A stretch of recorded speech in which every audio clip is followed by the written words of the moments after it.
ಮೊನ್ನೆನೂ ನೀವು ಕಣಗುಪ್ಪೆ ಭಾಗಕ್ಕೆ ಹೋಗಿ ಅಂತಿಮ ದರ್ಶನ ಪಡ್ಕೊ ಬಂದ್ರಿ. ಮತ್ತೆ ನಿನ್ನೆ ನೈಟ್ ಇನ್ನೊಂದ್ ದಿನ ಕಾರ್ ಮೇಲೆ ಆಗಿದೆಯಂತ ಅರಳಿ ಭಾಗ ದಾಳಿ ಆಗಿದೆಯಂತೆ ಕಾಡಾನೆ.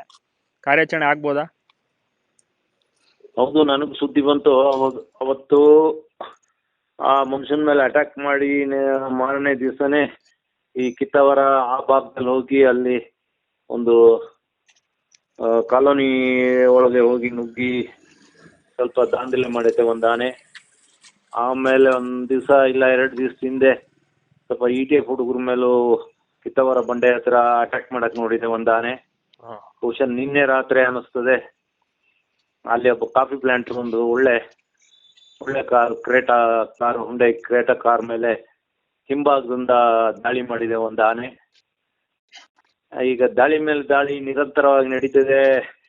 ಇದು ಯಾವ ಮಟ್ಟಕ್ಕೆ ಹೋಗಿದೆ ಅಂದ್ರೆ ಹಿಂದೆ ಆ ಭಾಗದಲ್ಲಿ ಈ ಭಾಗದಲ್ಲಿ ನಮ್ಮ ಸಕಲೇಶ್ಪುರ ಭಾಗ ಆಗಿರ್ಬೋದು, ಆಲೂರು ಭಾಗ ಆಗ್ಬೋದು, ಇಲ್ಲ ಬೇಲೂರು ಭಾಗ ಆಗಿರ್ಬೋದು, ಇಲ್ಲ ಆಲ್ದೂರು ಭಾಗ ಆಗಿರ್ಬೋದು, ನಿರಂತರವಾಗಿ ದಾಳಿ ಮೇಲೆ ದಾಳಿ ನಡೀತಾ ಇತ್ತು ಕಂಟಿನ್ಯೂಸ್ ಆಗಿ.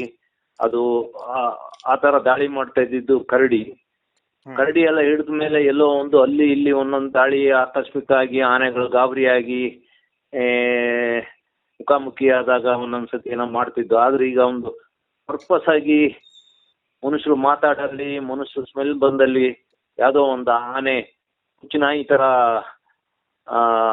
ಅಟ್ಯಾಕ್ ಮಾಡಕ್ ಹೋಗ್ತಾ ಇದೆ.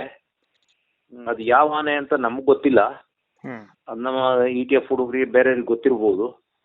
ಹಾಗಾಗಿ ನಮ್ಗೆ ಮನುಷ್ಯರು ಬದುಕ್ಬೇಕು, ಆನೆಗಳು ಬದುಕ್ಬೇಕು.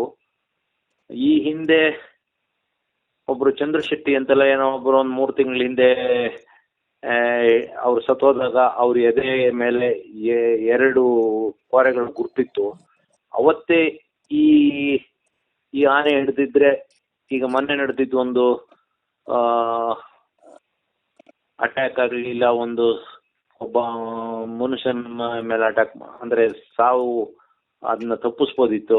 ಅವತ್ತು ಅದು ಯಾವ್ದೋ ಒಂದು ಲೆಕ್ಕಕ್ಕಿಲ್ಲದ್ದು ಒಂದು ಸಿಂಗಲ್ ಕೋರೆ ಆನೆ ಹಿಡಿತು. ಅಟ್ಯಾಕ್ ಮಾಡೋ ಆನೆಗಳು, ಸಾಯಿಸೋ ಆನೆಗಳು ಸಾಯಿಸ್ತಲೇ ಇದಾವೆ. 1 ವಾರ ಇಲ್ಲ 15 ದಿವಸ ಬೇಕಾದ್ರೂ ಲೇಟ್ ಆಗ್ಲಿ, ನಿಧಾನಕ್ಕೆ ಕಾದು ಯಾರಿಗೇನು ಅರ್ಜೆಂಟು, ಸರ್ಕಾರದ ದುಡ್ಡು ನಿಧಾನ ಆಗಿ ಅದು ಖರ್ಚಾಗೋದು ಎಲ್ಲಿದ್ರು ಖರ್ಚಾಗೇ ಆಗ್ತದೆ. ಮನೇಲೆ ಇದ್ರಕ್ಕೆ ಇವ್ರುಗಳು ಅಧಿಕಾರಿಗಳು ಖರ್ಚಾಗ್ತದೆ, ಇಲ್ಲಿ ಬಂದ್ರು ಆಗುತ್ತೆ. ಯಾಕೆ ಅಷ್ಟು ಅರ್ಜೆಂಟ್ ಆಗಿ ಯಾವ್ದಾವ್ದು ಆನೆ ಹಿಡಿಯೋದು ಸರಿಯಲ್ಲ. ಈಗ ಮೊನ್ನೆ ಒಬ್ಬ ಮನುಷ್ಯನ್ ಬದುಕಿಸ್ಬೋದಿತ್ತು, ಈಗಲೂ ಅಷ್ಟೇ. ಈಗ ಅಟ್ಯಾಕ್ ಮಾಡ್ತಾರ ಆನೆ ಒಂದೇ ಆನೆ, ಅದು ಬೇರೆ ಆನೆಗಳಲ್ಲ. ಆನೆ ಯಾವುದು ಅಂತ ಕರೆಕ್ಟಾಗಿ ಅಲ್ಲಿ ಹಳ್ಳಿಗಳು ಇಲ್ಲ ಮನೆಗಳ ಹತ್ರ ಇಲ್ಲ ಪಬ್ಲಿಕ್ ಪ್ಲೇಸಲ್ಲಿ ಓಡಾಡಿದ್ದು, ಇಲ್ಲ ಕಾಲೋನಿಗಳ ಭಾಗದಲ್ಲಿ ಓಡಾಡಿದ್ದು, CC ಕ್ಯಾಮ್ರಾದ ಫೋಟೋಗಳನ್ನ ನೋಡಿ ಅದ್ರ ಮೇಲೆ ಡಿಸೈಡ್ ಮಾಡಿ ಆ ಆನೆನ ಈಗ ತಕ್ಷಣ ಹಿಡಿಯೋದು ಒಳ್ಳೇದು. ಇನ್ನೊಂದು ವಾರದೊಳಗೆ ಹಿಡ್ದಂಗಿಲ್ಲ ಅಂದ್ರೆ ಇನ್ನೊಂದು ಜೀವ ಹಾನಿಯಾಗೋ ಚಾನ್ಸ್ ಉಂಟು. ನಾನು ಈ ಹಿಂದೆನೆ ನಮ್ಮ MLA ಅವ್ರಿಗೆ ಹೇಳಿದ್ದೇನೆ, 10 ದಿವಸದಲ್ಲಿ ಏನಾರ ಒಂದಾಗುತ್ತೆ ಅಂತ. ಅದು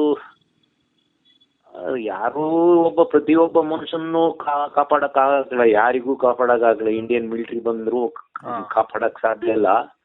ರಾತ್ರಿ ತಿರುಗೋದು, ಉಡಾಪೆ ಮಾಡ್ಕೊಂಡು ತಿರುಗೋದು, ಅದನ್ನೆಲ್ಲ ಸ್ಟಾಪ್ ಮಾಡಿ ಆ ಭಾಗದಲ್ಲಿ.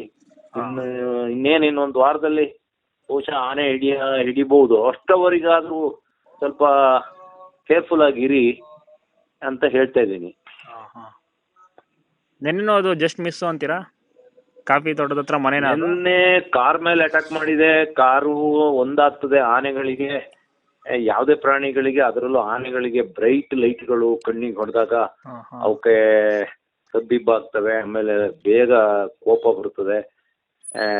ಯಾವತ್ತು ಆನೆಗಳು ಎದುರಿಗೆ ಬಂದಾಗ ಅದು ಡಿಮ್ ಮಾಡಿ ಇಲ್ಲ ಪಾರ್ಕ್ ಲೈಟ್ ಹಾಕಿ ಒಂದ್ ಕಡೆ ನಿಲ್ಲಿಸಿದ್ರೆ ಅದು ಒಳ್ಳೇದು.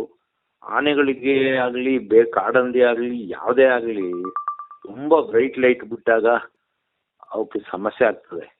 ಈಗಿನ ಕಾರಿನ ಲೈಟ್ಗಳು ಸಿಕ್ಕಾಪಟ್ಟೆ ಬ್ರೈಟ್ ಇರೋದ್ರಿಂದ ನೆನ್ನೆ ಅದೇ ಆಗಿರೋದು. ಯಾಕೆಂದ್ರೆ ಇಲ್ಲ ಅಂದ್ರೆ ಆನೆ ಅಷ್ಟು ಗೊಚ್ಚಿ ಹೇಳಕ್ಲ, ವೆಹಿಕಲ್ ಮೇಲೆ ದಾಳಿ ಮಾಡೋದು ಕಡಿಮೆ, ಅದು ಹಾಗೆ ಆಗಿರ್ಬೋದು. ಅದೇನು ಅಂತ ಹೇಳಕ್ಕೆ ಬರಲ್ಲ. ಒಂದೊಂದ್ಸತಿ ಆನೆಗಳದ್ದು ಮೂಡ್ ಚೇಂಜ್ ಆಗಿರ್ತದೆ, ಏನೋ ಆಗಿರ್ಬೋದು. ಅಂತೂ ಒಟ್ಟಾರೆ ದಾಳಿ ಮೇಲೆ ದಾಳಿ ನಡೀತಾ ಇದೆ. ಅದು ಯಾವ ಆನೆ ಅಂತ ಕರೆಕ್ಟ್ ಆಗಿ ಪತ್ತೆ ಮಾಡಿ ಅದನ್ನ ಹಿಡಿದು ಅದನ್ನ ಪಳಗಿಸ್ಬೇಕು. ಇಲ್ಲ ಅಂದ್ರೆ ಅದನ್ನ ತಾಂದೋಗಿ ಎಲ್ಲೆಲ್ಲ ಬಿಟ್ರೆ ಅಲ್ಲಿ ಜೀವ ಹಾನಿ ಮಾಡ್ತದೆ. ಯಾವತ್ತು ಮನುಷ್ಯನ ಸಾಯಿಸ ಆನೆಗಳನ್ನ ಪಳಗಿಸ್ಬೋಕೆ ಬಿಟ್ರೆ, ಅವುಗಳನ್ನ ಬೇರೆ ಕಡೆ ಬಿಟ್ರೆ ಅಲ್ಲಿ ಪಾಪದ ಅಮಾಯಕರು ಏನು ಗೊತ್ತಿಲ್ಲದವ್ರ ಮೇಲೆ ಅಟ್ಯಾಕ್ ಮಾಡ್ತವೆ ಆನೆಗಳು.